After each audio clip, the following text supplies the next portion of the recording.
Question है, कह रहा है for what value of the angle between the vectors A and B is the quantity mod of A cross B plus root 3 times mod of A dot B is maximum. अब आप देखिए ये mod लगा दिया है, ये vector quantity आता था लेकिन मॉड लगा दिया तो सिर्फ स्केलर मतलब मैग्नीट्यूड देगा। तो मॉड ए क्रॉस बी क्या होता है, mod of A mod of B और साइन थीटा। एन क्या पाएगा लेकिन मॉड लगा हुआ है तो 1 दे देगा plus root 3 times mod of A dot B क्या हो जाएगा, mod of A mod of B और कॉस थीटा। यहां से देखिए mod of A times mod of B factor out कर सकते हैं तो आपके पास क्या हो जाएगा, sine theta plus root 3 times cos theta.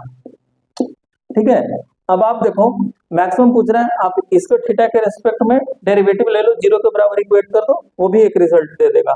दूसरा चीज क्या है, आप क्या कर लो 2 से डिवाइड और मल्टीप्लाई कर लो। ठीक है, ये आ गया तो क्या हो गया फाइनली ये 2 times mod of A mod of B. आप वहां से डेरिवेटिव भी कर लेते और ये भी एक तरीका है, sine of theta theta plus pi by कितना हो गया पाई बाई 3। ये आप sine of A plus B के टर्म्स में लिख लिया। अब ये कह रहा है ये मैक्सिमम हो, मैक्सिमम का मतलब इसे मैक्सिमम इस थीटा लिख दिया साइन ऑफ। ठीक है, इसका मतलब sine of theta plus pi by 3। Sine कब मैक्सिमम होता है, जब 90 डिग्री। इसका मतलब ये पूरा एंगल किसके बराबर होना चाहिए था, 90 डिग्री के बराबर। इसका मतलब थीटा प्लस पाई बाई 3 को क्या लिख सकते हैं, 60 degree is equal to 90 degree. इसका मतलब थीटा इज इक्वल टू हमारे पास क्या होना चाहिए, 30 डिग्री के बराबर होना चाहिए।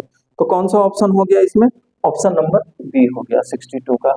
ठीक है, इस कदर आप इसको सॉल्व कर सकते थे।